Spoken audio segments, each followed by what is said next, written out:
শুধু এটা নয়, একদিন 39 জন কলেমা পড়ে নিয়েছে। আবু জেহেল মাথায় হাত দিয়ে বসে গেছে। এই করা যাবে, কি করা যাবে? সেনাপতিদের নিয়ে মিটিং করতে বসলো। আমলা চামলা নেতা মন্ত্রীদের নিয়ে আবু জেহেল মিটিং ডেকে দিল। ওই মিটিং এ আলোচনা হতে লেগেছে। মুহাম্মদ রাসূলকে চারিদিক দিয়ে রুখতে চাইছে, কোনোভাবে রুখতে পারছে না। আমাদেরই দলে দলে যারা আমাদের হয়ে লড়াই করত, যারা আমাদের হয়ে মানুষকে লুটতো, সমাজের বুকে ফিতনা করত, গরিবদের উপরে লুটে আমাদেরকে মাল দিত, তাদের মধ্যে থেকে অনেকে মুহাম্মদ রাসূলের কাছে চলে গেছে। তারা পরিবর্তন হয়ে গেছে, তওবা করে নিয়েছে। তারা মুহাম্মদ রাসূলের উপরে ঈমান এনেছে। মুহাম্মদ রাসূলের পাঠানো কিতাব, মুহাম্মদ রাসূলের বাণীর উপরে ঈমান এনেছে। এ কি করে এটাকে রুখা যাবে? ওই সময় আবু জেহেল বলতে লাগলো, কেউ কি তোমাদের মধ্যে আছে মুহাম্মদ রাসূলকে কতল করতে পারবে? নাউযুবিল্লাহ।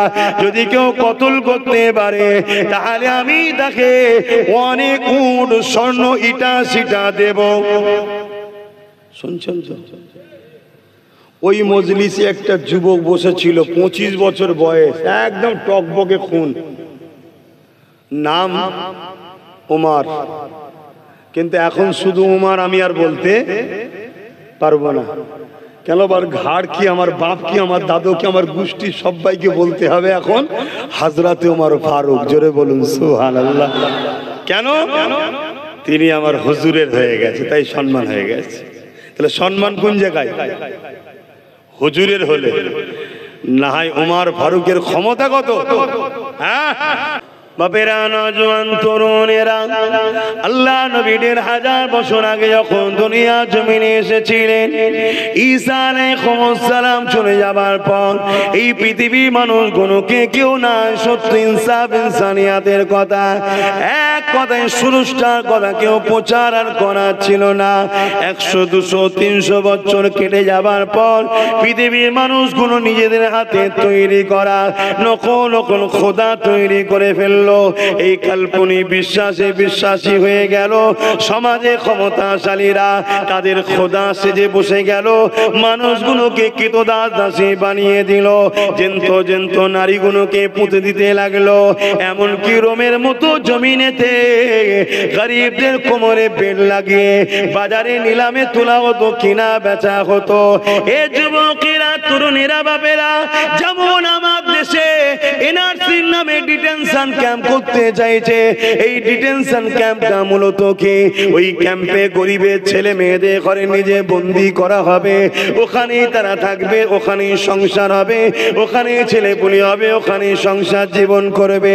পেটের জ্বালাটুকু নিবারণের জন্য খানাটুকু দেওয়া হবে এবং বড় বড় কোম্পানির কাছে ওই গরিবদের ঘরে লেবারের কাজ করতে হবে, বিনিময়ে কোনো পারিশ্রমিক পাবে না।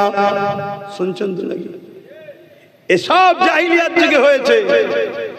সেই জিহালাত পুনঃ আবার চালু করতে চাইছে। এর বিরুদ্ধে সর্বোচ্চ শক্তি দিয়ে গরিবদের ঘরে বাঁচাবার নাম হলো ইসলাম। জোরে বলুন সুবহানাল্লাহ। সে যদি অন্য ধর্মের মানুষের উপরও জুলুম হয়, তথাপিও তার ধর্ম দেখুনি মানুষের উপর জুলুম হচ্ছে, তার পাশে দাঁড়িয়েও তাকে এই জুলুম থেকে উদ্ধার করার নাম হলো ইসলাম। জোরে বলুন সুবহানাল্লাহ। তাই তো আমার ওয়াজেতে অনেক মুসলিম ছেলেরা বলে, হুজুরের ছেলের পার্টির কথা বলবে জলসায় কেন? মূর্খ, জানেই না ধর্ম কাকে বলে। ও জানেই না ধর্ম কাকে বলে। আর ওকে জানতে দেওয়া হয়নি তো। শুধু তোর দোষ নয়, ও যদি জানতো তাহলে ও জালিমদের সাথ কখনো দিত না। আল্লাহ পাক আমার নবী পাককে দুনিয়া জমিনে পাঠালেন। আল্লাহ নবী বড় হতে লাগলেন। 40 বছর বয়সে নবী আমার সর্বপ্রথম তাদেরকে মেসেজ দিতে লাগলেন, লা ইলাহা ইল্লাল্লাহ আনা মুহাম্মদ রাসূলুল্লাহ। তোমাদের রব, তোমাদের স্রষ্টা, তোমাদের খালিক তিনি হলেন এক একজন, তিনি হলেন লিল্লাহি মা ফিস সামাওয়াতি ওয়া মা ফিল আরদ, তিনি হলেন আল্লাহ পাক। তিনি আমাকে মুহাম্মদ রাসূল করে পাঠিয়েছে, তোমাদের জন্য মেসেজ দাতা করে পাঠিয়েছে, সুসংবাদ দাতা করে পাঠিয়েছে। তোমরা যে নারীগুলোকে জ্যান্ত পুঁতে দিচ্ছ, এখনো পোঁতা বন্ধ করো। এ আবু জেহেল উতবা সাইবা, এ আবু সুফিয়ান, মানুষের উপরে যে রাজ ক্ষমতা দিয়ে জোর করে তাদেরকে গোলাম বানিয়ে রেখেছো, তাদের উপরে অত্যাচারী করছো, এগুলো বন্ধ করে দাও।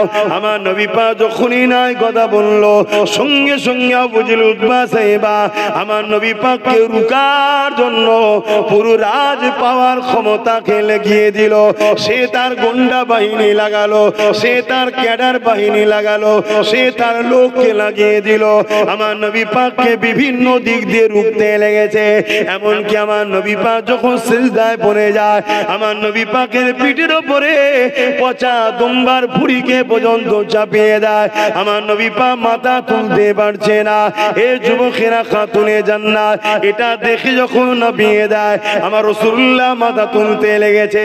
এমনকি আমার নবী পাক সাল্লাল্লাহু পাহাড়ে গিয়ে গাছের পাতা ফলমূল খেয়ে রাতের অন্ধকারে মানুষকে ইনসাফের দিকে, ন্যায়ের দিকে, সত্যর দিকে, কল্যাণের দিকে, কামিয়াবির দিকে আল্লাহ নবী মানুষদিগকে দাওয়াত দিয়েছে। এ যুবকেরা, তরুণেরা, বাপেরা, আমার নবী কত কষ্ট করে ইসলাম দিয়ে গেছে।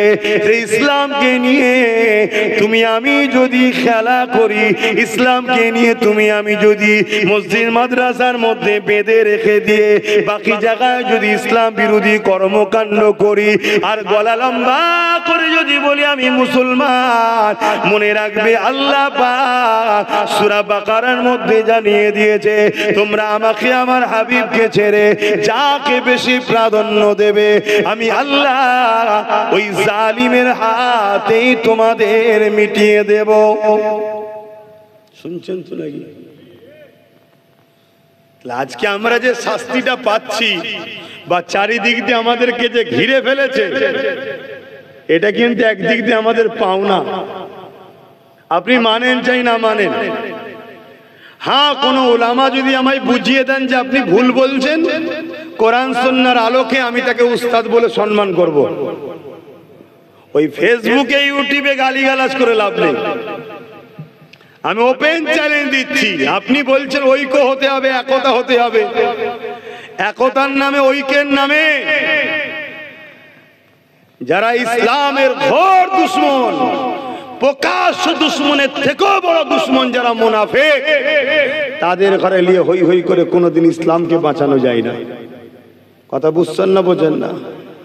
আব্দুল্লাহ ইবনে উবাই মুখ ভর্তি দাড়ি ছিল, মাথায় টুপি ছিল, 5 ওয়াক্ত নামাজ পড়তো, রাসূলুল্লাহর হাতে হাত দিয়েছে, নবীর সঙ্গে হজ করেছে, নবীর সঙ্গে সফরে গেছে, রোজা রেখেছে, নামাজ পড়েছে, নবী দিন শিখাতেন, কোরআন তেলাওয়াত করতেন। আর আব্দুল্লাহ ইবনে উবাই বসে বসে শুনতো সাহাবাদের সাথে। কোরআন তাকে প্রকাশ্য ঘোষণা দিয়েছে মুনাফিক, এ সব থেকে নিকৃষ্ট জাহান্নামে। এরকম মুনাফিক আমাদের সমাজে আছে না নাই? তাহলে লড়াইটা কোন জায়গায় বুঝছেন তো নাকি? ইসলামের বিরুদ্ধে মানবরূপী যারা শয়তান, তারা ইসলামের বিরোধী করবে। আর আরেক শ্রেণীর মানুষ ইসলামের বিরোধী করে, তারা হলো এই মানব রূপীদের অর্থ লিবার জন্য দাড়ি টুপি সরাতে মুনাফিক মুসলমান। এরা ইসলামের বিরোধী করে অন্যভাবে, এরা ইসলামকে তলে তলে থেকে কাটে। ইসলামের যুব সমাজের অন্তর থেকে এরা সিনার পাওয়ারকে কেড়ে নেয়। এরা ইসলামের মধ্যে থেকে, ইসলামের যুব সমাজ তাদের অন্তর থেকে যে পাওয়ারে বদরে জিতেছে, যে পাওয়ারে খাইবারে জিতেছে, যে পাওয়ারে খান্দকে জিতেছে, যে পাওয়ারে ওহুদের ময়দানে হারা লড়াই জিতেছে, যে পাওয়ারে আমার মঈনুদ্দিন আজমিরি একা জিতেছে, যে পাওয়ারে মুজাদ্দিদ আলপে সানি জিতেছে, ওই সিনার পাওয়ারটাকে এই মুনাফিক মুসলমানরা আমাদের মধ্যে থেকে আস্তে আস্তে কেটে নিচ্ছে। ওই পাওয়ারটা হলো সিনার পাওয়ার, অর্থাৎ নবীর প্রেম ও আদব। জোরে বলুন সুবহানাল্লাহ। দুনিয়া যদি পুরো একদিকে হয়ে যায়, তথাপিও যারা রসুলের প্রেম ও আদব করে না, ওই মুনাফিক গাদ্দারদের সঙ্গে মিশতে আব্বাস সিদ্দিকী পারবে না। কথা ক্লিয়ার না? ক্লিয়ার নাই? বাস, তাতে আপনি আগামী দিন আরো যা বলেন আমাকে বলে লিখে যান, আরো যা বলেন বলে লিখে যান। কারণ ইতিহাস সাক্ষী দিচ্ছে, সংখ্যা যেদিন কম ছিল সেদিন আমরা বিজয় হয়েছি, সংখ্যা যেদিন বেশি ছিল সেদিন আমরা মার খেয়েছি। 100 বছর কম বেশি হতে চলেছে, প্যালেস্টাইন মার খাচ্ছে। কত বছর? আমরা জানি 5-6-7 বছর না, 100 বছর ধরে প্যালেস্টাইনের মানুষ মার খাচ্ছে। 100 বছর ধরে কত লাখ যে প্যালেস্টাইনের বাচ্চা শহীদ হয়েছে আল্লাহ ভালো জানে, কত মা বোন যে রেপ হয়েছে আল্লাহ ভালো জানে, কত মা বোন যে হত্যা হয়ে গেছে আল্লাহ ভালো জানে। 100 বছর পরে আজকে প্যালেস্টাইন পুরো নিশ্চিহ্ন হতে চলেছে। কিন্তু আমি আপনাকে জানিয়ে দিয়ে যাচ্ছি, নোট করুন, ইনশাআল্লাহ সেদিন বেশি নাই, খুব শিগগিরই আল্লাহ চাইলে আপনারাও শুনতে পাবেন প্যালেস্টাইন বিজয় হচ্ছে। জোরে বলুন সুবহানাল্লাহ, আরো চিৎকার দিয়ে বলুন সুবহানাল্লাহ।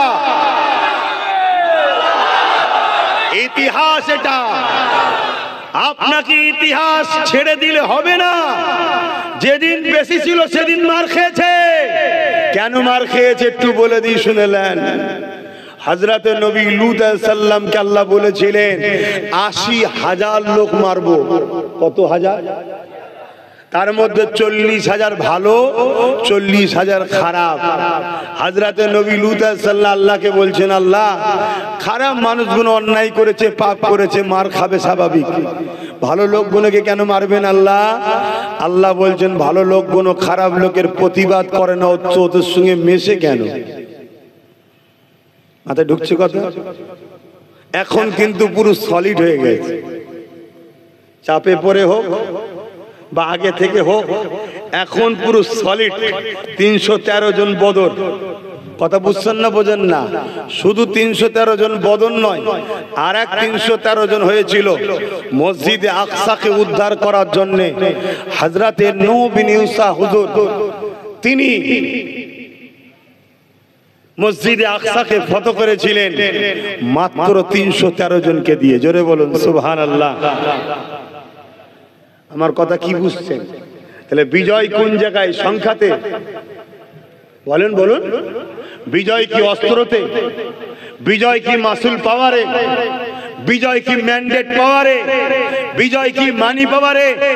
বিজয় কি ম্যান পাওয়ারে? বিজয় কি পারমাণবিক শক্তিতে?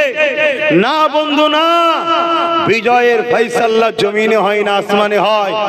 বিজয় হয় সিনার পাওয়ারে, আর সিনার পাওয়ার হলো মুহাম্মদ রাসূলের আদব ও প্রেমের নাম। জোরে বলুন সুবহানাল্লাহ, আরো চিৎকার দিয়ে বলুন সুবহানাল্লাহ। আমার মসজিদ, আমার মাদ্রাসা আজকে আইন তৈরি হয়েছে, তাই তো নাকি? সবার বুকে ব্যথা, ঠিক না? সবার বুকে ব্যথা হওয়াটা স্বাভাবিক, কিন্তু এই মসজিদ মাদ্রাসা তিলে তিলে তিলে তিলে এই ভারতবর্ষে 50-60 বছর ধরে বেউজ্জতি হচ্ছে না, হয়নি? মসজিদের সম্পদ, মসজিদের কমিটির অনেক জায়গায় লুটে খাই না কথা বলো। মাদ্রাসার সম্পদ অনেক জায়গায় মুসলমানরা লুটে পুটে খায় না। এই ওয়াকফ সম্পদ 77 বছর ধরে বিভিন্ন রাজনীতির দলের ছায়া থাকায় মুনাফিক মুসলমানরা দখল করে খাচ্ছে না, খায়নি। আল্লাহ পাক এমন জালিমকে বসিয়ে দিয়েছে, একেবারে লিখে লিখছে। শুনছেন না? শোনেন না? এবারে আপনি যদি বলেন আমি কি করব, আল্লাহ বলবে আই জাহান্নামে যা। তাহলে কি করতে হবে? ওই জালিমের হাত থেকে তোকে কাটতে হবে। ও আল্লাহ, এ তো অনেক বড় শক্ত কাজ, যখন নরম ছিল তখন করিসনি কেন? কথা কিছু মাথায় ঢুকছে? এ তো পরীক্ষা শুরু হয়েছে। এবারে প্রেমের এক্সাম দাও, প্রেমের ইমতিহান দাও, প্রেমের পরীক্ষা দাও। এই পরীক্ষায় তোমার জীবন লাগলে জীবন, মাল লাগলে মাল, রক্ত লাগলে রক্ত, যা লাগলে দিতে হবে। পারছি না বললে তো হবে না। কেন? যখন সময় ছিল তুই গাফলতি করেছিস, যখন সময় ছিল টিপে ধরলি হয়তো পেয়ে যেতিস, তখন তুই গাফলতি করেছিলিস। এখন তোকে তো বাপ এবারে, তখন হয়তো চর্চাপরের বিনিময়ে তুই সাকসেসফুল হতিস, এবারে জীবনের বিনিময়ে আমার মসজিদকে উদ্ধার তোদের করতেই হবে। এটা প্রেমের পরীক্ষা। আমার আজ কি ভুল লাগছে নাকি আপনাদের? কেন আমি ছোট মানুষ তো বুঝি কম হয়তো, তবে মনে রাখি এটা আল্লাহ যখন কাউকে দেয় তারা ছোট বড়র ব্যাপার থাকে না। আল্লাহ যদি কাউকে দেয় তাকে ছোট বড়র ব্যাপার থাকে না। আমি নিজেও বলছি, আমি পুরো বাংলার বাইরে ভারতের বিভিন্ন রাজ্যে এবং ভারতের বাইরে যেখানেই যাই, আমি নিজে 100 বার স্বীকার করি, আজকেও স্বীকার করছি, এই যে আলোচনা করি, এই যে ওয়াজ করি, এই যে মানুষের গ্যাদারিং হয়, এই যে মানুষ ভালোবাসে, আল্লাহর জাত পাকের কসম করে বলছি, যার কুদরতি হাতে আব্বাস সিদ্দিকীর জান আছে, 1 চারানা পয়সা আমার কোনো কৃতিত্ব নয়। এসব কিছু কৃতিত্ব হলো মদিনাওয়ালার গোলামি করি, তাই আল্লাহ আমাকে শান ইজ্জত দিয়েছে। এটা মদিনাওয়ালার অবদান। জোরে বলুন সুবহানাল্লাহ, আরো জোরে বলুন সুবহানাল্লাহ।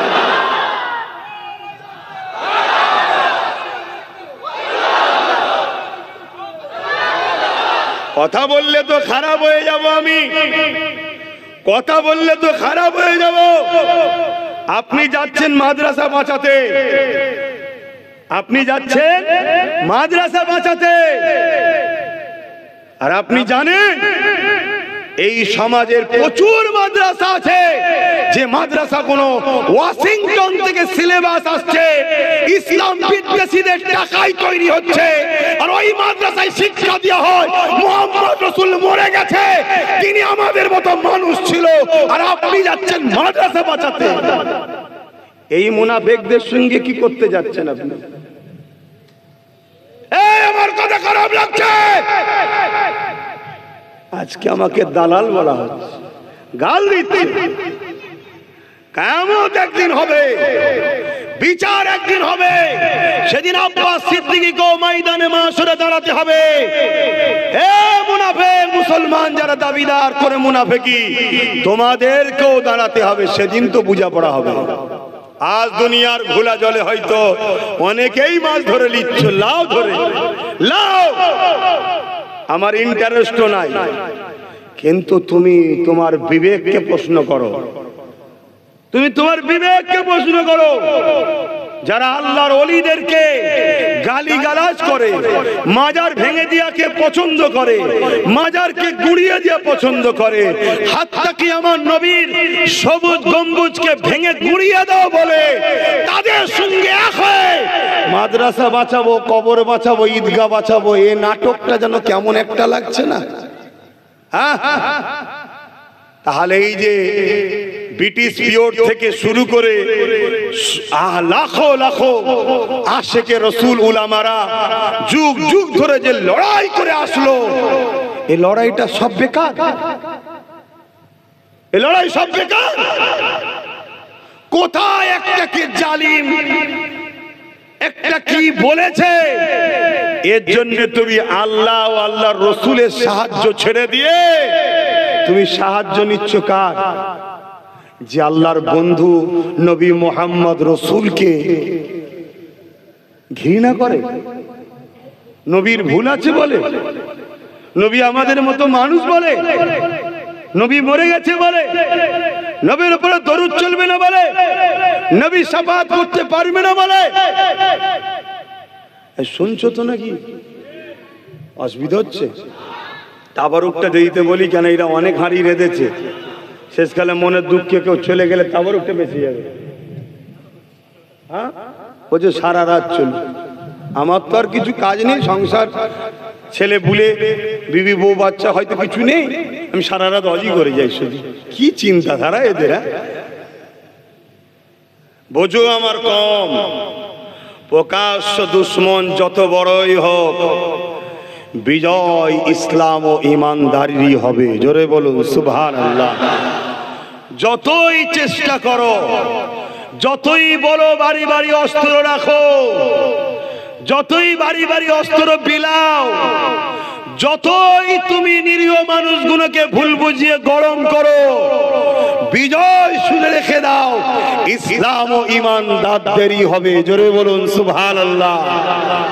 আর এটাও শুনে রাখো যে আবু জেহেল আমার নবীকে চারিদিক দিয়ে রুখতে চেয়েছিল, সেই আবু জেহেলেরই ছেলে ইকরামা ঈমানের কলেমা পড়ে মুহাম্মদ রাসূলের গোলাম হয়েছিল। জোরে বলুন সুবহানাল্লাহ।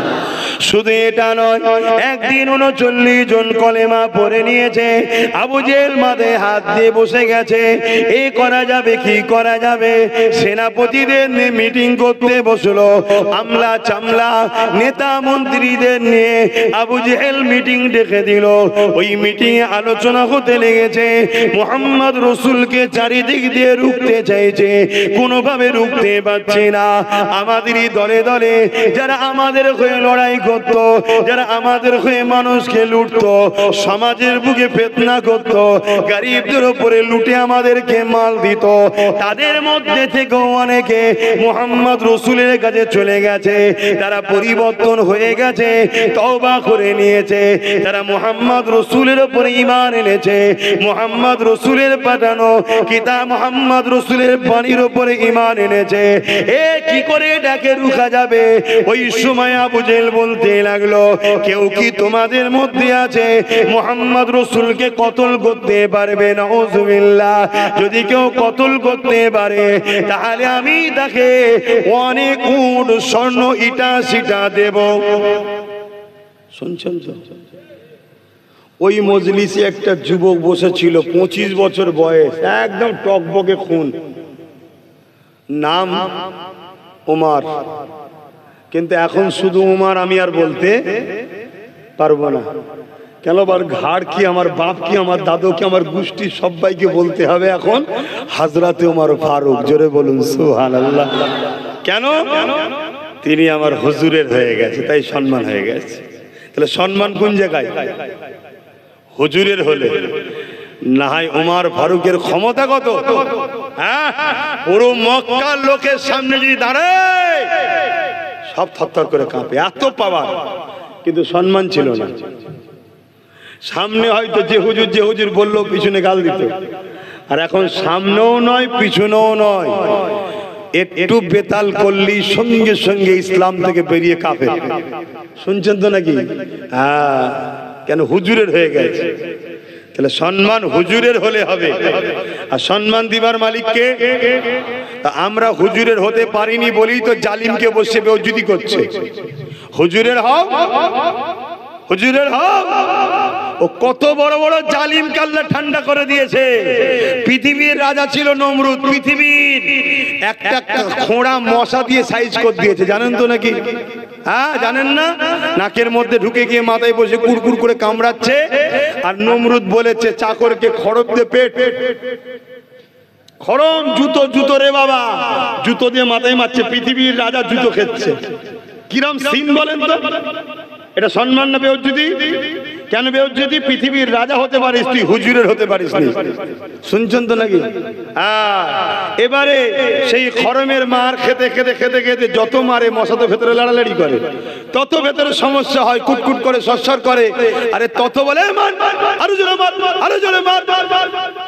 আর জালিম রাজাদের যারা খাদেম হয় তারাও তো ভাই বুকের ভেতরে জ্বলেই থাকে, নাকি গো? যেমন আমার দেশের বা আমার রাজ্যের বহুত পুলিশ কত বিপদের মধ্যে আছে, আছে না নাই? কেন? সব মাথার উপরে যারা বসেছে সব বদমাইশ নেতা, জালিম নেতা। এই জন্য পুলিশগুলো বিপদে আছে, চাকরি করেও শান্তি নেই। দোষ করছে নেতারা আর গাল খাচ্ছে পুলিশগুলো।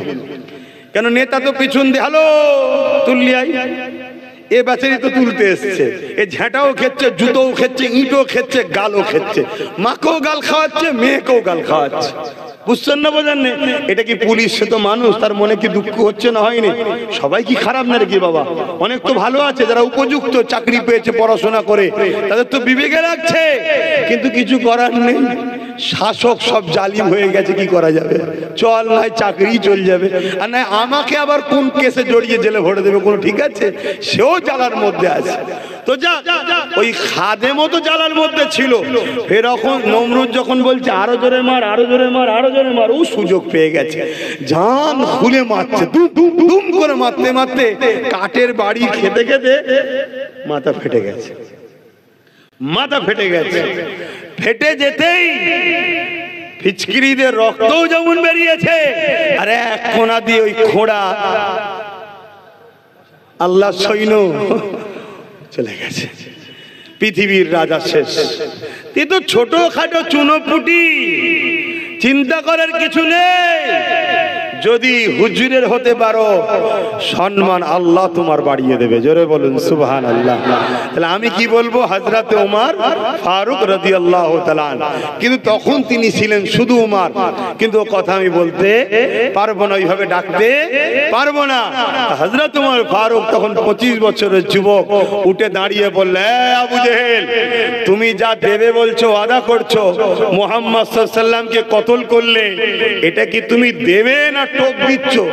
মানে ওমর ফারুক হুজুরও জানে আবু জেহেল তো চিটিংবাজ, তে বলে কাজ করিয়ে নেবে না তো।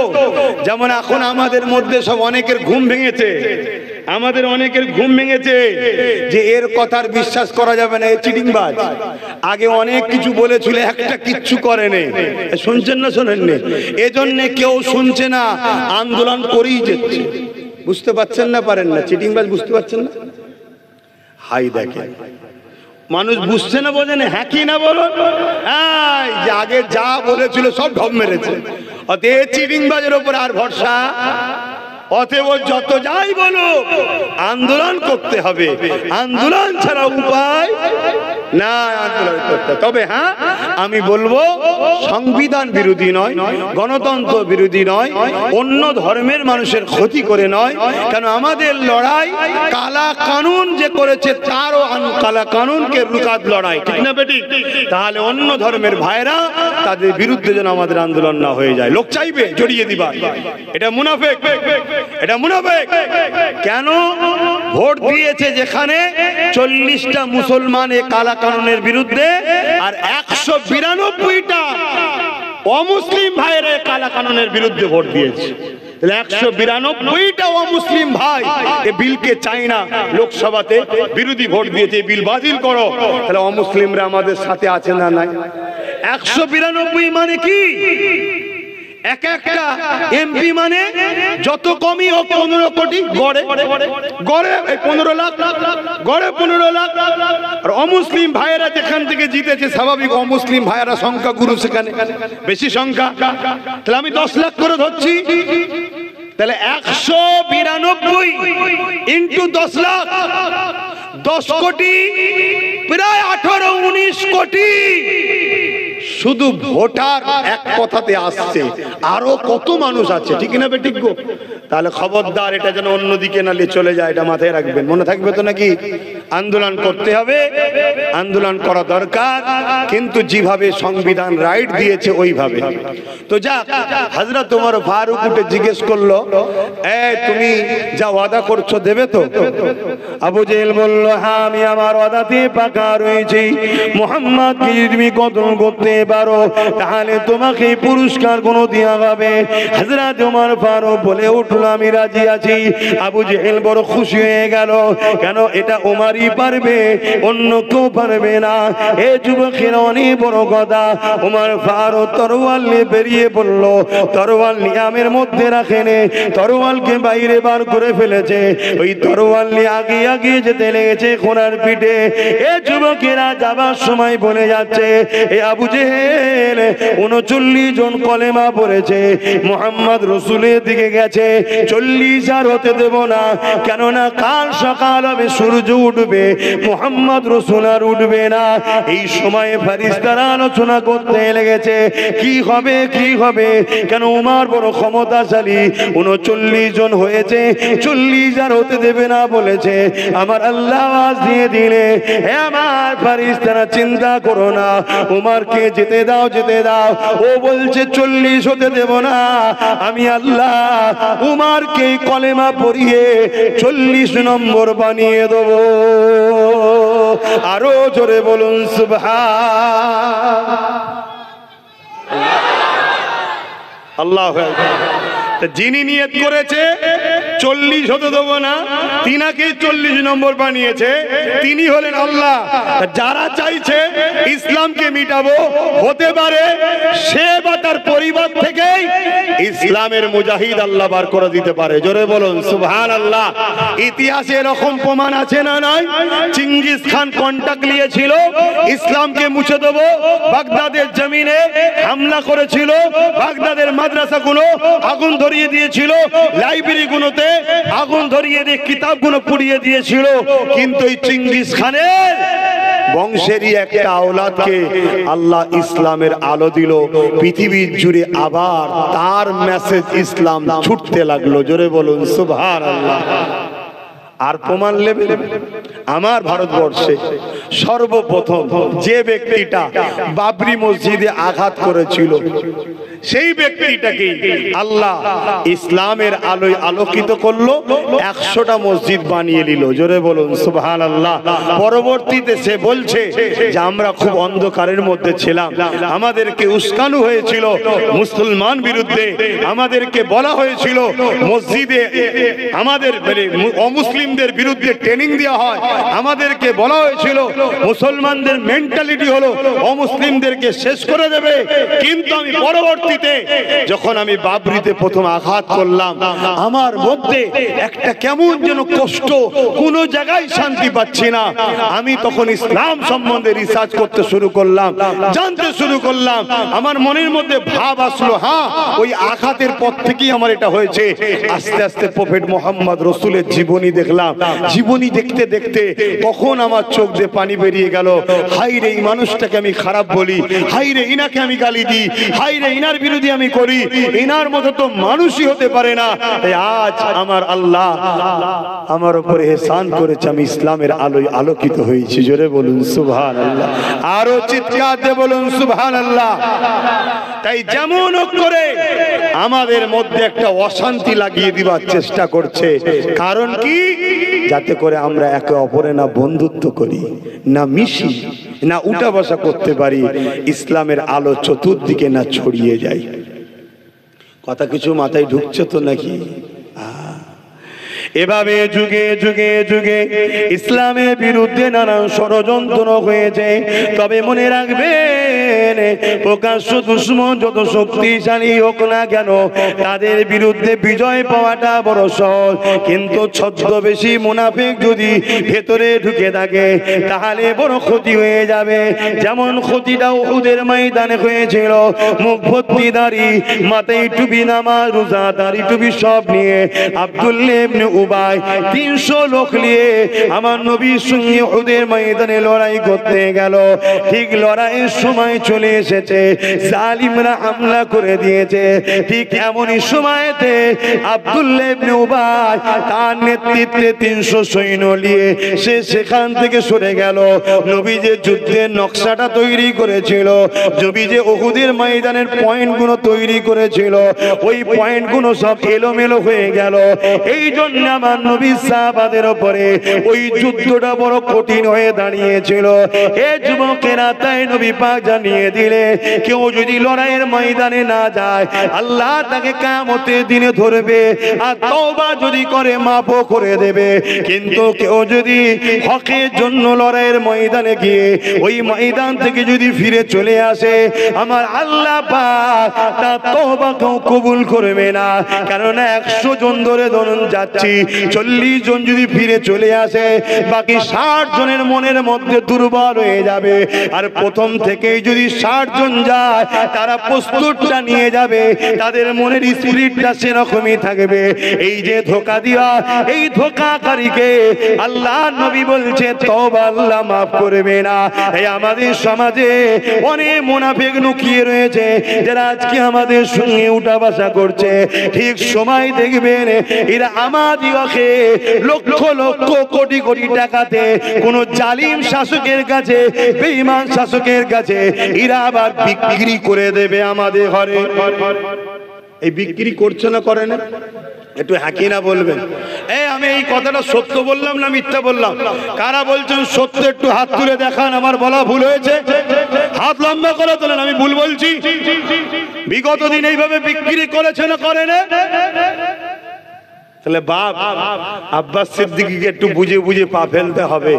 কেন? আমার দুটো হলেও ভালোবাসার মানুষ আছে যারা অন্ধভাবে আমাকে ভালোবাসে, কিচ্ছু বোঝে না, কিচ্ছু বোঝে না। আমি দেখেছি রে বাপ, ট্রাই করে, কিচ্ছু বোঝে না। ভাইজান তো ভাইজান, তাহলে আমাকে তো একটু বুঝে পা দিতে হবে নাকি? ওই দুটো ভাইয়ের জন্য আমাকে একটু ভাবতে হবে তো নাকি? হ্যাঁ, তাই বাপ মুনাফিক ইসলামের জন্য কত ক্ষতিকারক আমার রাসূল নিজেও বলেছে। আমার বড় ভয় হয় আমার উম্মতকে প্রকাশ্য দুশমনরা মিটাতে পারবে না, আমার উম্মতকে আখিরি জামানায় মুনাফিকরা মিটিয়ে দেবে। আর মুনাফিক চিনা বড় মুশকিল। মুনাফিককে দেখতে দেখতে হুবাহুব মুফতির মতো, হুবাহুব মাওলানার মতো, হুবাহুব পীর সাহেবের মতো, হুবাহুব মাওলানার মতো টুপিও আছে, দাড়িও আছে, নামাজও আছে, রোজাও আছে, হজও আছে, যাকাতও আছে, দানও আছে।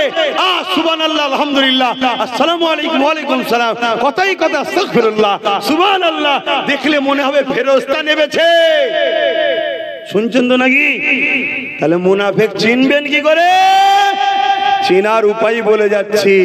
মুনাফিকের দিলে আমার রসুল ও আহলে রসুলরা নাই। শুনছেন তো নাকি? দিলে নাই, মুখে থাকে, মুখে থাকে। মুখে মোহাম্মদ রসুল বলতে হয়, নাই অসুবিধা আছে তো, কিন্তু জায়গা তৈরি করে লিবার পর আস্তে আস্তে বলে ঠিক আছে, উনিও মানুষ আমিও মানুষ, ওনারও ভুল ছিল, এসে আস্তে আস্তে বিষ ঢুকায়। এগুলো হচ্ছে কি মুনাফিক। কেন এই বিষটা ঢুকাচ্ছে? এই কথা যে মুসলমান মেনে নেবে সঙ্গে সঙ্গে সে বেঈমান কাফের হয়ে যাবে। তার সিনার পাওয়ার শেষ, তার সিনার পাওয়ার শেষ। এই যে আজকে ওয়াকফ কালা কানুন তৈরি করেছে, তুমি কি ভাবছো এটা একদিনের প্ল্যান নাকি? 100 বছর আগে থেকে প্ল্যান চলছে। গত বছর বলেছিলাম যে 3 বছর সময় দিচ্ছি, চোখ দিয়ে পানি নয় রক্ত বেরোবে, বলেছিলাম তো নাকি? 1 বছর 4 মাস হয়ে গেছে, আর 1 বছর 8 মাস আছে। কত বড় একটা আইন হয়ে গেল দেখলেন? এই ওয়াকফ কালা কানুন যদি লাগু করতে পারে, আমি আপনাদের বলে দিচ্ছি এই ভারত থেকে ইসলামের ধর্মের যে রীতিনীতি মূল যে মেন সবকিছু দুর্মে মুছড়ে শেষ করে দেবে এরা।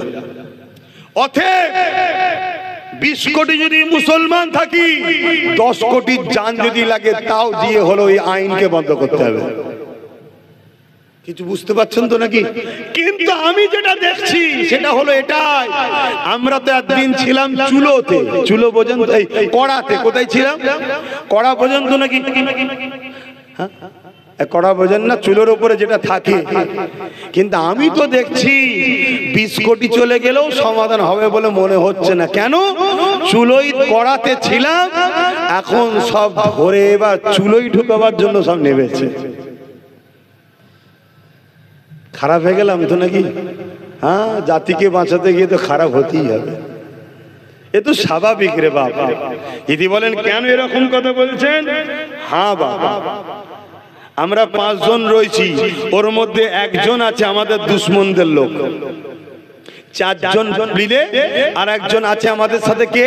যে আমাদের দুশ্মনদেরই লোক, কিন্তু দাড়ি টুপি পুরো আমাদের মতো, তাকে আমাদের মনে করে নিয়ে রেখেছি। তার কাজ কি? আমরা যা ব্লুপ্রিন্ট করব, যা প্ল্যান পরিকল্পনা করব, ও সব শুনে গিয়ে দুশ্মনকে বলবে। এক কথা বুঝছেন না? বোঝেন না? তাই আমাদের মাথায় একটা কথা ঢুকাতেই হবে, আবেগের নাম বিজয় নয়। কত কোটি আছি ওটা বড় কথা নয়। সাপের গায়ে ক্ষমতা আছে বলে তরোয়ালকেও জড়াতে গেলে হবে না। একটা কথাই মাথায় ঢুকিয়ে নিতে হবে, আল্লাহ রহমত ছাড়া বিজয় হয় না, আল্লাহ রহমত ছাড়া কামিয়াব নাই, আল্লাহ রহমত ছাড়া কল্যাণ নাই। আর আল্লাহর রহমতটা হলো ওয়ামা আরসালনাকা ইল্লা রাহমাতাল লিল আলামিন। মুহাম্মদ রাসূল ছাড়া বিজয় নাই, মুহাম্মদ রাসূল ছাড়া কামিয়াবি নাই। এই জাত দিলে নবী নাই, তাকে সাথে নিলেও চলবে না। আমার কথায় কি একমত হতে পারছেন? সে আপনার সঙ্গে আমার জুজিয়াত মশলা ঝগড়া থাকতে পারে, মসজিদের ভেতরে আজান দেবো না বাইরে দেবো, খাবার আগে নুন খাবো না খাওয়ার পরে খাবো, পানি আগে খাবো না পরে খাবো, দস্তখান বিচে কি বলে ওই খাবার পরে মিষ্টি খাবো কি খাবো না, সূরা ফাতিহা খাবার আগে ফাতিহা শরীফ করব, খাবার সামনে নিয়ে না হাঁড়িতে থাকবে এখানে ফাতিহা করে নেবো। এসব জুজিয়াত মাসলা তোমার সঙ্গে আমার থাকতেই পারে, এটা ফ্যাক্ট নয়।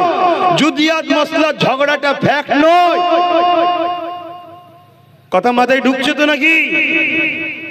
যারা আকাবারে দেওবন্দি, যারা আকাবেরে বেরেলি, যারা আকাবেরে ফুরফুরা, কথা বুঝে আসছে, বা কারামত আলী জনপুরি, এই তো কটা সিলসিলা, বড় সিলসিলা। কথা বুঝছেন তো নাকি? ইনাদের সঙ্গে আমাদের মসলা কিন্তু জুজিয়াত ঝগড়া, আকীদাগত ঝগড়া নেই, জুজিয়াত ঝগড়া। আর জুজিয়াত বিষয়টা এমন কিছু ফ্যাক্ট নয়, ওটা কোনো ফ্যাক্টই নয়। কথা বুঝে আসছে তো নাকি?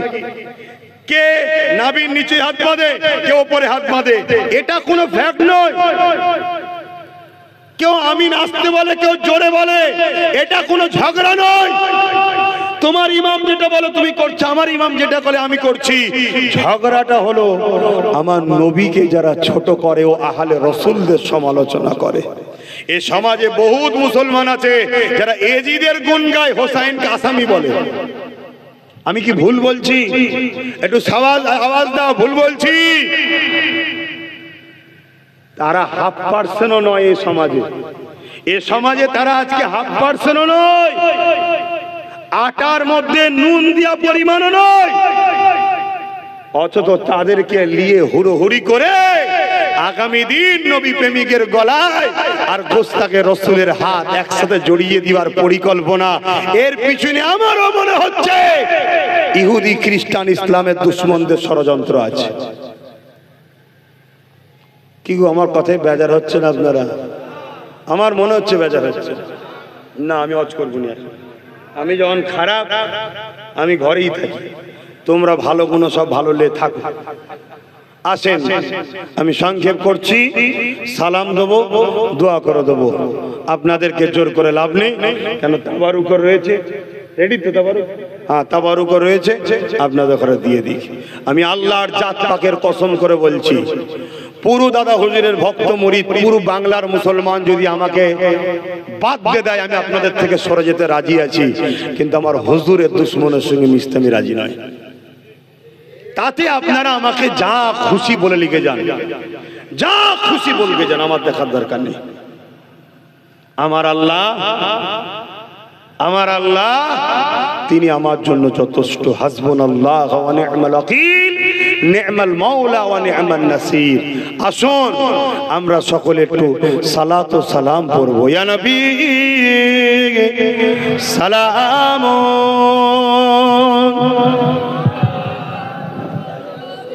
তোরে মাই ভালো না।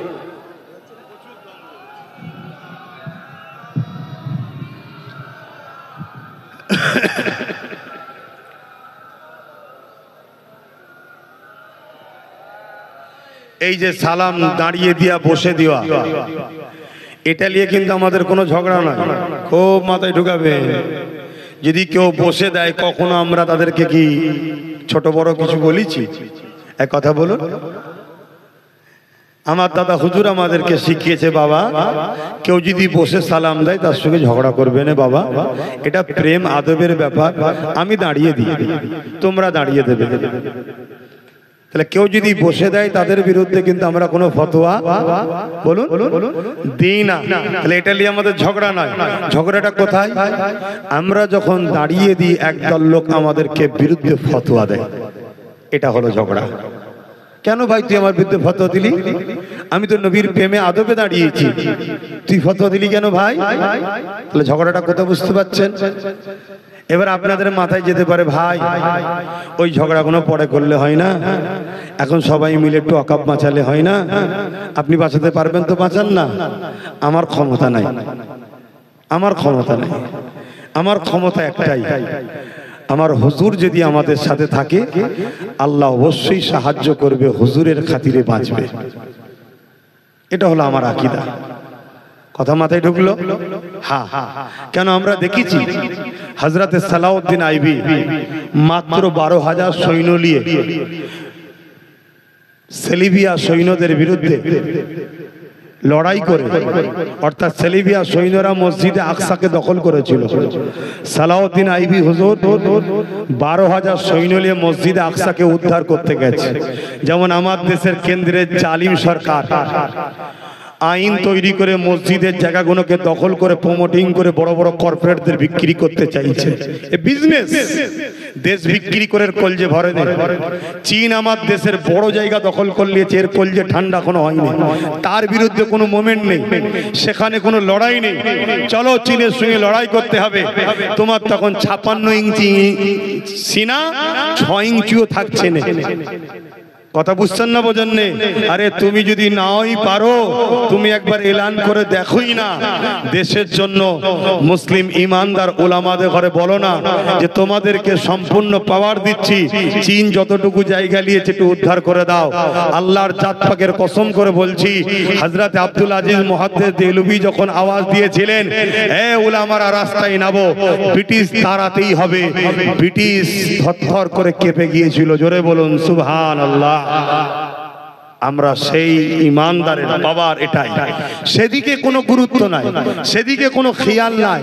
ইনার খেয়াল দেশ বিক্রি করতে হবে, রেল বিক্রি করে দিয়েছে, এয়ারপোর্ট বিক্রি করে দিয়েছে, সব একটার পর একটা বিক্রি করে দিচ্ছে। আমার কত কষ্ট পেচ্ছেন নাকি?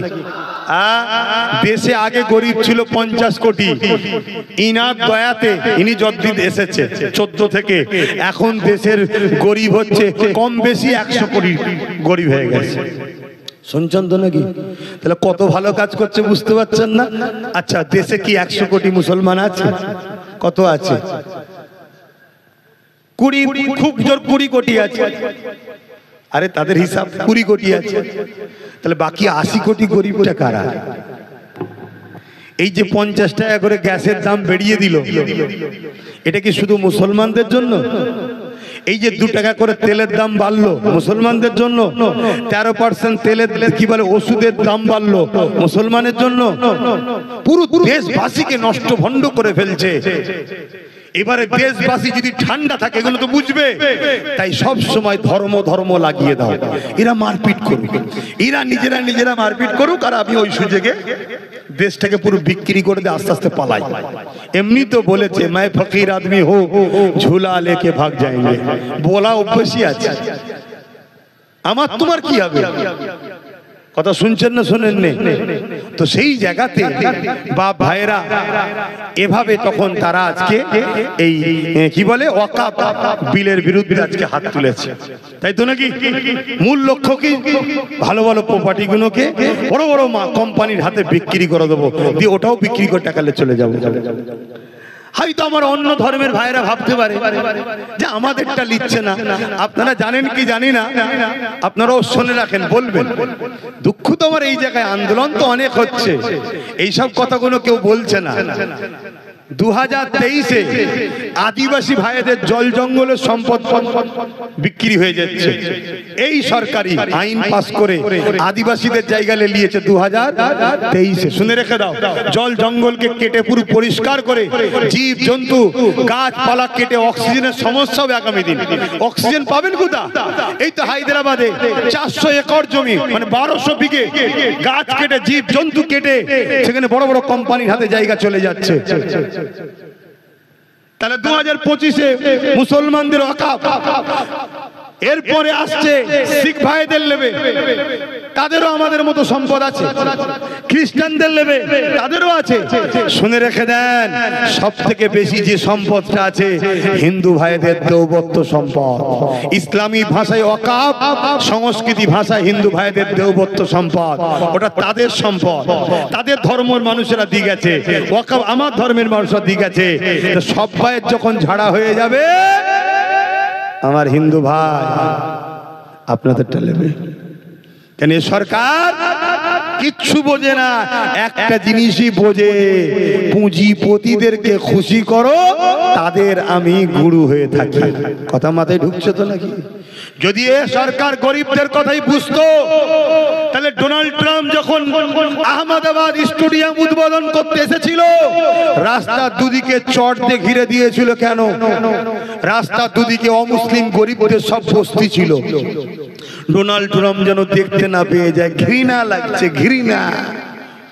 অতএব বুঝুন আমার বন্ধু, আমার দেশবাসী সাথী ভাইরা, বুঝুন, জানুন, জানতে হবে। আবেগে হই হই করলে হবে না। 50-60 হাজার টাকা করে দিয়ে দিয়েছে, শুধু খাচ্ছে দাচ্ছে না, নাচছেন। খেয়াল আছে আপনার ঘরের বোনটা বড় হচ্ছে, মেয়েটা বড় হচ্ছে, জিনিসপত্র কি দাম বাড়ছে, আগামী দিন বিয়ে শাদী দেবেন কি করে? ভাববেন না, সব জাতিকে ভাবতে হবে। তো যাক, এরপরও আপনাদেরকে বলে যাচ্ছি, খারাপ লিখছেন, কষ্ট লিখছেন, এরপরও আপনাদেরকে বলে যাচ্ছি, এর আগেও অনেকবার এভাবে আল্লাহর ঘর, মসজিদ, মাদ্রাসাকে দখল করার, অপমান করার অনেক চেষ্টা চলেছে। আমার আল্লাহ প্রত্যেকবারই তিনি তিনার পক্ষ থেকে সাহায্য করে বিজয় দিয়েছে। জোরে বলুন সুবহানাল্লাহ।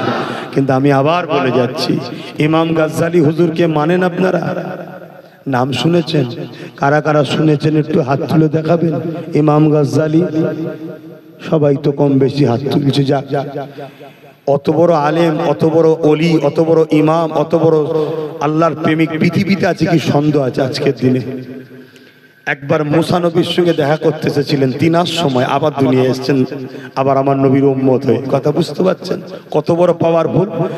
3 দুটো কথা বলবো সালাম দিয়ে বসার পরে, একটু মাথায় রাখবেন, তারপর বুঝবেন যে আব্বাস সিদ্দিকী ঠিক বলছে। ইয়া নবী সালাম, ইয়া রাসূল সালাম, ইয়া হাবিব সালাম।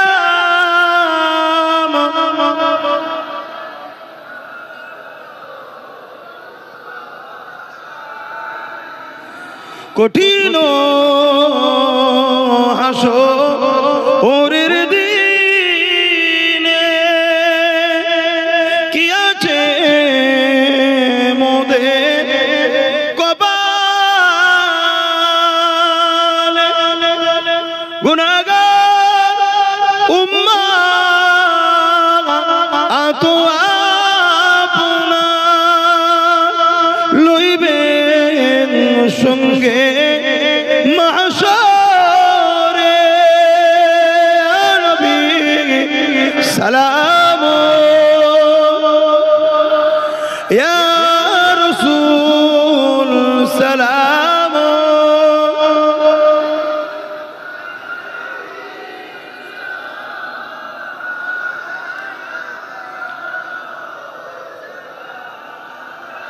সকলে গায়ে গায়ে বসেন। বালাগাল উলা বিকামালিহি, কাসাবাত দুজা বিকামালিহি, হাসানাত জামিউস সালিহিন,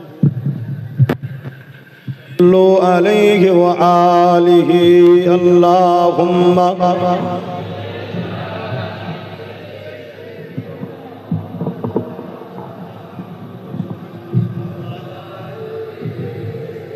বাপজান, আমার দোয়া করব, মন দিয়ে একটা কথা শুনুন। ইমাম গাজ্জালি হুজুর বলছেন, শুনছেন? খুব জোর 5টা মিনিট সময় দেবেন, ডিস্টার্ব করবেন না। ইমাম গাজ্জালি হুজুর বলছেন, আমার নবীর উম্মত উম্মতিরা, আমার নবীর উম্মত উম্মতিরা,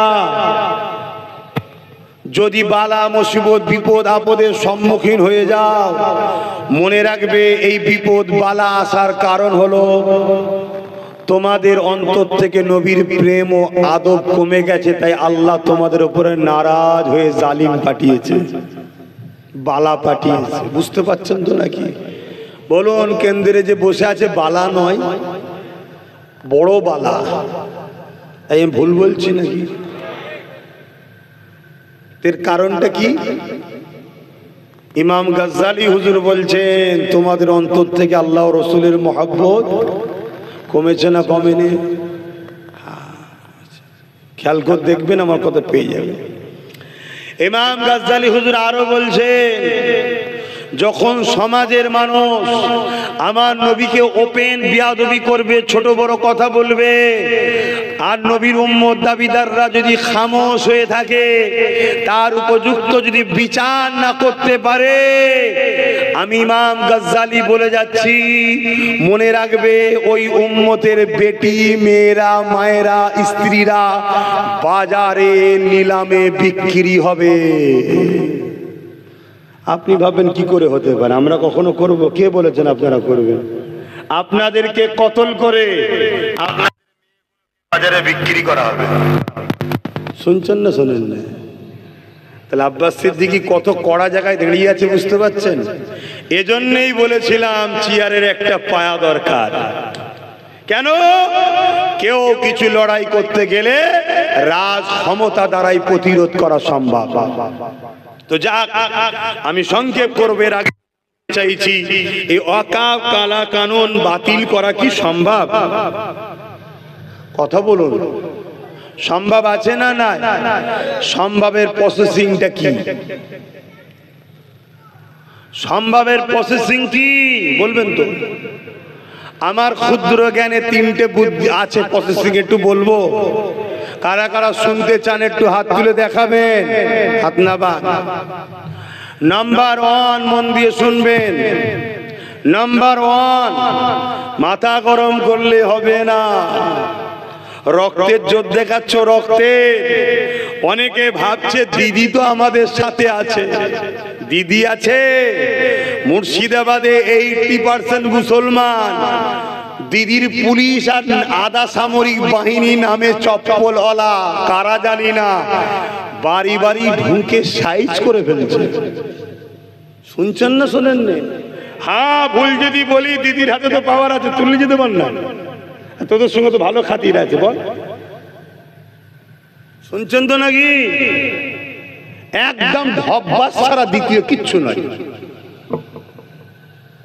অনেক হয়তো বুক বড় আসলে বসে আছে, আমাদের টেনশন নেই, টেনশন নেই, পাগলামি করুনি, মন দিয়ে শোনো। নাম্বার 1, আইন যখন কোনো জিনিস হয়ে যায়, এ ওয়াকফ কালা কানুন হয়ে গেছে, এটা কোনো বিল আর নেই, আইন হয়ে গেছে। এই আইনকে রুখতে গেলে আইনের অস্ত্র দিয়ে কাটতে হবে। এই আইনের অস্ত্র হচ্ছে লোকসভার বড় আইন হলো দেশের সর্বোচ্চ আদালত হলো সুপ্রিম কোর্ট। সেখানে গিয়ে মামলা করতে হবে, সেখানে গিয়ে দরবার করতে হবে। আমি জানতে চাই, যারা চিল্লাচ্ছেন, আমি ভালো কথা, আপনারা চিল্লেছেন ঠিক আছে, আইনি মামলা করছেন, মামলা করছেন। আপনারা যদি করতে নাও পারেন, যিনি আপনাদেরকে বলেছিল বিজেপির হাত থেকে বাঁচাবো, তিনি কি মামলা করেছে? একটু হ্যাঁ কি না বলবেন না? আল্লাহ কি মুখে জবান বন্ধ করে দিয়েছে? তাহলে একটু হ্যাঁ কি না বলেন। রাজ্যের সিএম মামলা করেছে। একটা সাধারণ মানুষ মামলা করা আর রাজ্যের সিএম মামলা করা এক না আলাদা? তিনি তো বলেছিল আমাকে সাপোর্ট করো, আমি বিজেপির হাত থেকে রুখবো, বলেছে না বলেন? তাহলে আজকে মামলা করছে, তাহলে সত্য বলেছিল না মিথ্যা? তাহলে আগামী দিন যে বলছে আমার রাজ্যে লাগু হতে দেবো না, এটা সত্য না মিথ্যা? একদম ঢপ দিচ্ছে, একদম গর্তই ফেলে শুধু মাথাটুকু বাদ দিয়ে রাখবে, তারপরে দেখবেন বিজেপি এসে মাথায় পাতে ঢুকিয়ে দিয়েছে, সেই জায়গায় লিখে চাইছে। তাহলে 1 নম্বর পন্থা কি ভাই? আইনের অস্ত্র দিয়ে কাটতে হবে। যাকে গাল দিয়েছিল এই মুসলমানরা, সেই নবী বংশের আওলাদ, সেই চিপচিপে রুগা ছেলেটা এনআরসির কেসও যে করেছিল, এনআরসি এখনো রুকে আছে, কেস হয়ে আছে, লাগু করতে পারছে না, এখনো কেস হয়ে আছে। সেই বাংলার পক্ষ থেকে সেই রুগা চিপচিপে ছেলেটা নবী বংশের ছেলে, দাদা হুজুরের আওলাদ নওশাদ সিদ্দিকী গিয়ে সুপ্রিম কোর্টে এই ওয়াকফ কালা কানুন বাতিল করার জন্য কিন্তু কেস করেছে। আর কেসের ফল কি হয়েছে? সুপ্রিম কোর্ট রায় দিয়েছে যে আইন পুরাতন ছিল এখন থাকবে, এই আইন নতুন লাগু করা যাবে না।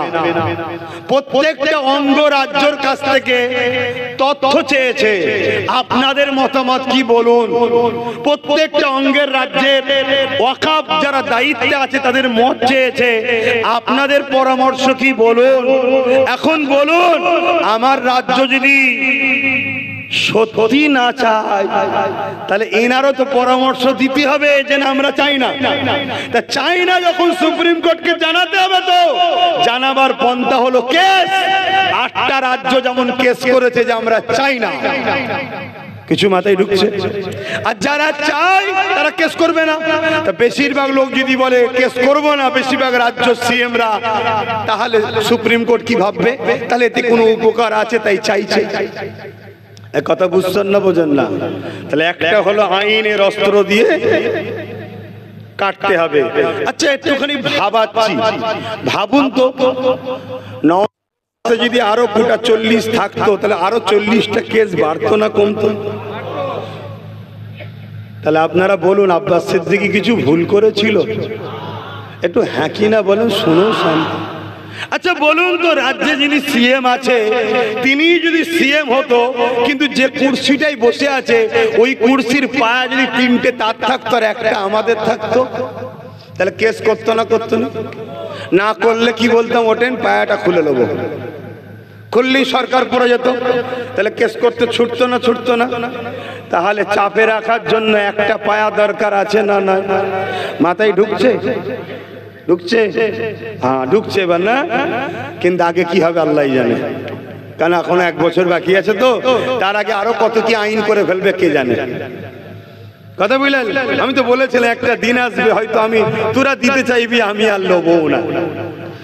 তো যাই হোক, তাহলে আইন দিয়ে কাটতে হবে। দ্বিতীয় নম্বর কি? দ্বিতীয় নম্বর হলো একই কথা, সংখ্যা গরিষ্ঠতা দেখিয়ে কেন্দ্র সরকার বিল পাস করেছে, তাই তো নাকি?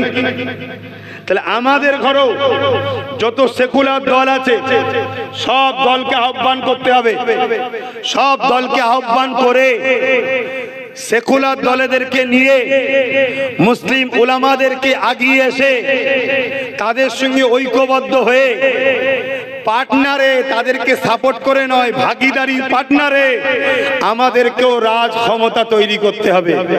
রাজ ক্ষমতা তৈরি করে আদিবাসী ভাইদের বুঝাতে হবে তোদেরও জল জঙ্গল চলে গেছে, তোরাও ভাই। দলিত ভাইদের বুঝাতে হবে তোদেরকে বিভিন্ন জায়গাতে শুধুমাত্র নাচাচ্ছে, জুলুম করছে, তোরাও ভাই। এভাবে মিলে আমাদেরকে রাজ ক্ষমতা তৈরি করে সংখ্যা গরিষ্ঠতার নামে যেমন বিল করেছে, আমাদের ঘরেও দেরি হলেও 2-10 বছর পরে হলো সংখ্যা গরিষ্ঠতা তৈরি করে ওই বিলকে আবার বাতিল করে নিজেদের মতো করে বিল করে নিতে হবে। শুনছেন তো নাকি? এবারে ওই বিল যখন হবে, অনেকের বলতে পারেন তখন তোমার মসজিদ মাদ্রাসা সব ভেঙে ফেলবে। মসজিদ মাদ্রাসা ভেঙে ফেললো অত সহজ তো প্রথম কথা নয়, তার আগে খোদার মার এসে যাবে, চিন্তার কোনো কারণ নেই। কিন্তু যদি কোনো জায়গায় প্রমোটিং করে কিছু কনস্ট্রাকশন হয়ে যায়, শুনছেন তো নাকি, বিলে এটাও থাকবে জুলুম করে করেছে বলে এটা ওয়াকফেরই সম্পদ বলে লিখে নেওয়া হবে। কথা বুঝে আসছে না? না, তাহলে যে রাস্তায় তারা করেছে ওই রাস্তা আমাদের করতে হবে। দ্বিতীয় অপশন, শেষ অপশন, কৃষকদের বিরুদ্ধে কেন্দ্র সরকার একটা কালা কানুন তৈরি করেছিল, জানেন তো? ওই কৃষক কালা কানুনকে কৃষক বন্ধুরা বন্ধ করে দিয়েছিলেন মাত্র 2% হয়ে। বন্ধ করে দিয়েছিলেন, তাই তো নাকি? এটা সবাই বলছে যে আমাদের ঘরেও করতে হবে, কিন্তু একটা জিনিস লুকিয়ে রেখেছে, এটা বলছে না। কি বলছে না? কৃষকরা সাকসেসফুল হওয়ার পিছনে পাঞ্জাব সরকারের হাত ছিল। পাঞ্জাব সরকার কৃষকদের বলেছিল আন্দোলন চালিয়ে যাও।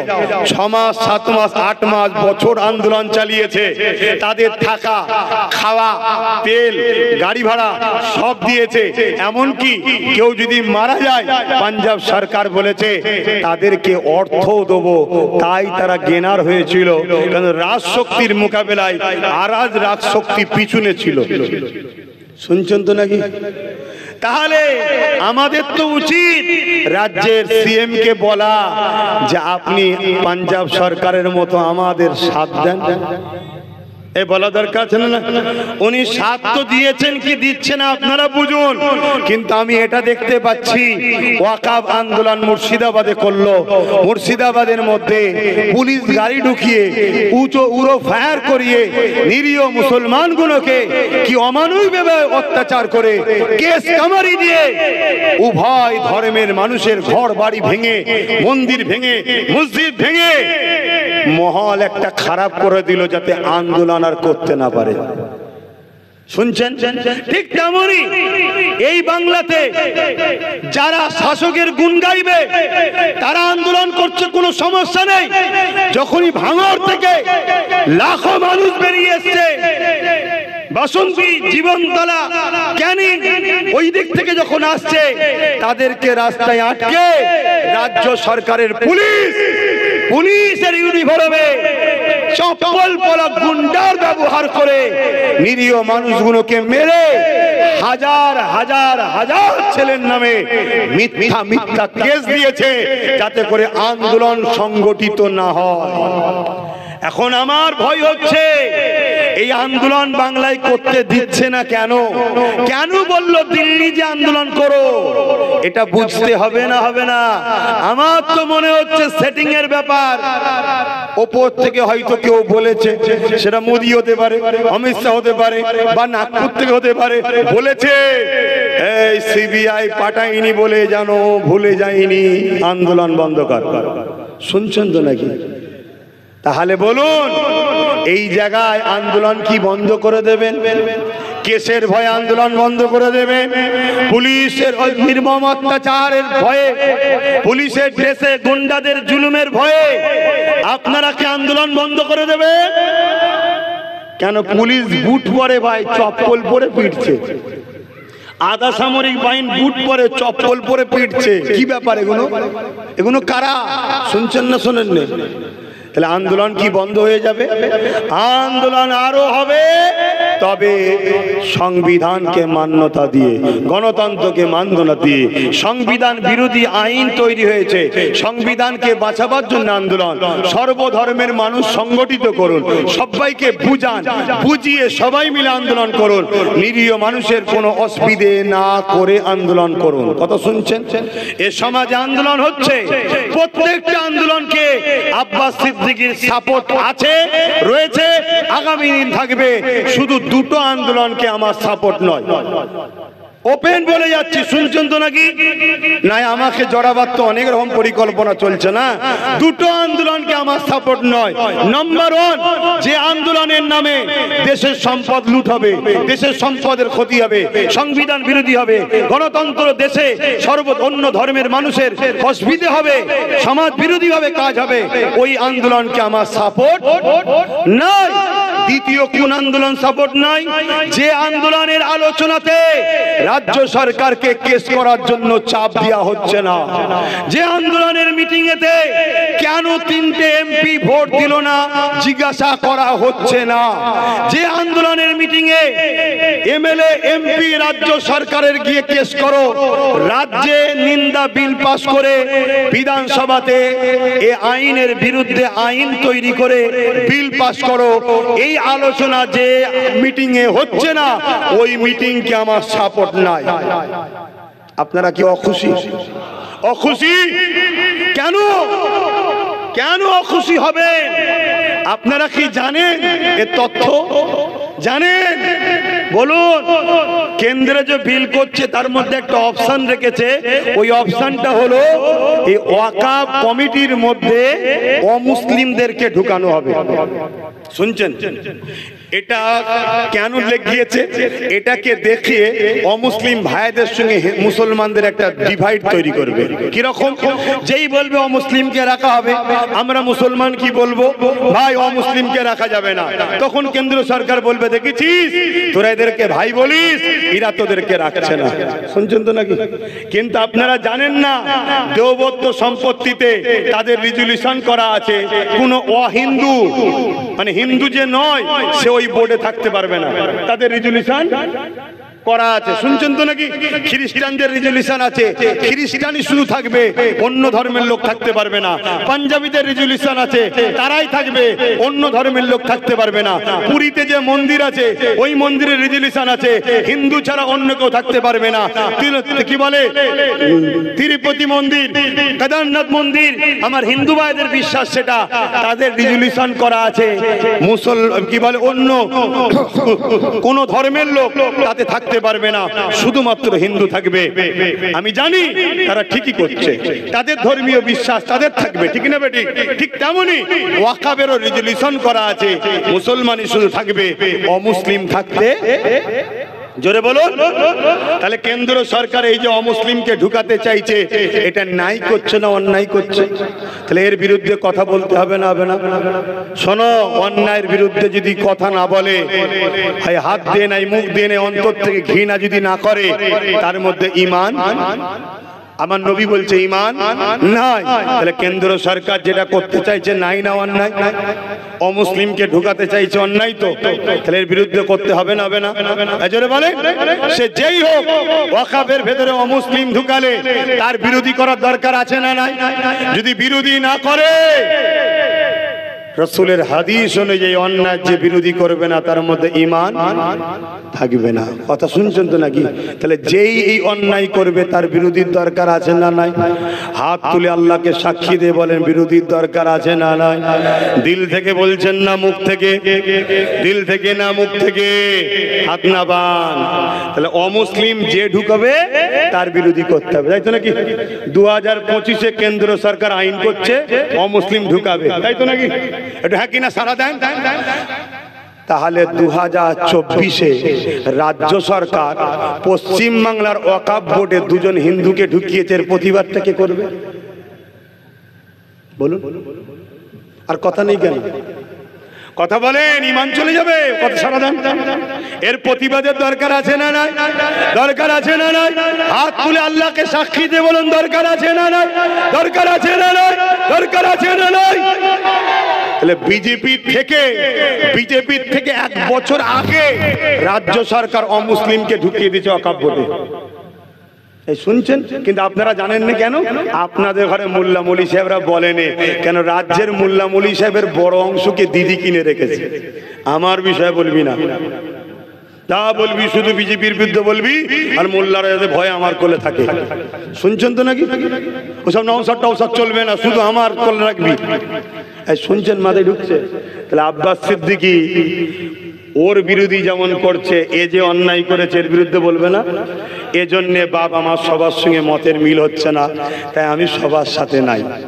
যারা অন্যায়ের প্রতিবাদ করবে, ওখানেও যে ভুল করেছে বলবে, এখানেও যে ভুল হয়েছে বলবে, তাদের প্রোগ্রামকে আমি সাপোর্ট করছি। যারা ওর বিরোধী করবে আর এর গুণগান গাইবে, তার সাথে আমি নেই। আমার কথায় কে কে কষ্ট পেলেন একটু হাত তুলে দেখাবেন। আপনারা কষ্ট পেয়েছেন না? ওই মুরব্বীটা হাত তুলেছে, কষ্ট পেয়েছেন? হ্যাঁ, তাহলে এতক্ষণ ধরে ওয়াজটা কি এইভাবে শোনেন না তো? হ্যাঁ, কষ্ট পেয়েছেন সত্যি? আব্বা বলেন না, আমি কিছু ভুল বললাম? আমাদের ওয়াকাফ মসজিদ, মাদ্রাসা, কবরস্থান, ঈদগাহ, সেখানে অমুসলিম ঢুকানো কি উচিত হয়েছে রাজ্যের সিএম? প্রমাণ নেবেন? প্রমাণ? এই প্রমাণ নেবেন? আমার কাছে ফটোকপি রয়েছে, শুনছেন? আমার কাছে ফটোকপি একদম জলজল করে রয়েছে, চিন্তার কোনো কারণ নেই। সব পুরো রেখে কাজ করতে হয়। এই দেখেন এখানে কেউ আছে পড়তে পারবে ইংলিশ? কেউ থাকে তো আসেন, করে দেখুন। দুটো নাম পুরো দাগ দিয়া দেখুন। পশ্চিমবঙ্গ সরকার কি করেছে দেখুন, অলরেডি অমুসলিমকে ঢুকিয়ে দিয়েছে। এটা বিজেপি ঢুকাবার জন্য আইন করেছে 2025-এ, আর 24-এ তার 1 বছর আগে ঢুকিয়ে দিয়েছে। আব্বাস সিদ্দিকী তো খারাপ, আব্বাস সিদ্দিকীর বাড়ি তো পুলিশ পাঠাতেই লাগে। কি পাঠাও পাঠাও, তোমার হাতে রাজ পাওয়ার আছে, তুমি পাঠাবে না? পাঠাও না। কিন্তু মনে রেখো, ফেরাউনও মরেছে, সাদ্দাতও মরেছে, নমরুদও মরেছে। ফেরাউনকে গিয়ে একবার জিজ্ঞেস করে এসো, বেটা কেমন আছিস রে এখন, তারপরে একটু রিস্ক লিস। শুনছেন কথা ক্লিয়ার? সত্যি করে বলুন, আমার উপরে কারো ব্যথা হয়েছে? কারো ব্যথা হয়েছে? তাহলে আগামী দিন গত 3 মাস ধরে প্রচার করছি, ওয়াকফ বিলের আগে থেকেও প্রচার করছি, আমি ব্রিগেড ডাকবো। শুনেছেন না শোনেননি? হাত তুলে বলুন কারা কারা শুনেছেন। শুনেছেন দেখেন সবাই। আবার সাক্ষী চাইছি, আগামী দিন আমি একা, কে থাকবে জানার দরকার নেই, আমি থাকবো। আমার বাপ ভাই কারা আমার সাথে ব্রিগেডে যেতে রাজি আছেন? হাত তুলে দেখান। রাজি আছে? রাজি আছে? ডেটটা এখন ঘোষণা করছি না, কেন আমি পুরো বাংলার অলিতে গলিতে ঘুরছি, সব জায়গায় হাত তুলে সাক্ষী নিচ্ছি। আমার টার্গেট 25 থেকে 30 লক্ষ লোকের একটা জামায়াত করব। ইনশাআল্লাহ হবে না? তবে যেভাবে লোক হাত তুলেছে সব জায়গায়, এই হাত যদি ইমানদারের হয়, আমার আল্লাহ যা ভাবছি তার ডবল হয়তো করে দেবে। আর যেটা হবে সেই দিন আমি এটাও আপনাদেরকে বলবো, সর্বধর্মের মানুষের জন্য ডাকবো, দেশের জন্য ডাকবো। পাশাপাশি আমাদের ধর্মীয় অধিকার যে হরণ হচ্ছে, তাদের কালা হাতকে ভেঙে দিয়ে আমাদের অধিকারকে ছিনিয়ে নেবার জন্য ডাকবো। আপনারা আমার সাথে সত্যি সাথ দেবেন তো? গাড়ি ভাড়া দিতে পারবো না, তেল খরচ দিতে পারবো না, কেন আমাকে কেউ করাবে না, আমি নিজে করব। কারা নিজেদের ঘাটের পয়সায় নিজেদের খাবার নিয়ে যেতে রাজি? হাত তুলে দেখান। মারহাবা, নারে তাকবীর, নারে জিহাদ। কুরআন ও সুন্নাহ, কুরআন ও সুন্নাহ, দ্বীন ইসলাম, দ্বীন ইসলাম, নারে তাকবীর। ভারতবর্ষের সংবিধান, ভারতবর্ষের সংবিধান, ভারতবর্ষের সর্বধর্মের মানুষের ঐক্য, নারে দিবে। মনে থাকবে বাপজান আমার, দোয়া করব। তার আগে আমি জানতে চাইছি, আমি ভুল করছি না তো? ভুল করছি না তো? তাহলে আগামী দিনে একটা পায়ার প্রয়োজন আছে না? না, এটা মাথায় রাখবেন। বাকি জায়গায় যাকে দরদ যদি হয় বা ইনাকে যদি দরদ হয় সে আলাদা কথা, কিন্তু ছেড়ে দিউনি। সব ছেড়ে দিলে বলবে দিল্লি যা, সব ছেড়ে দিলে বলবে দিল্লি যা, আর ধরে রাখো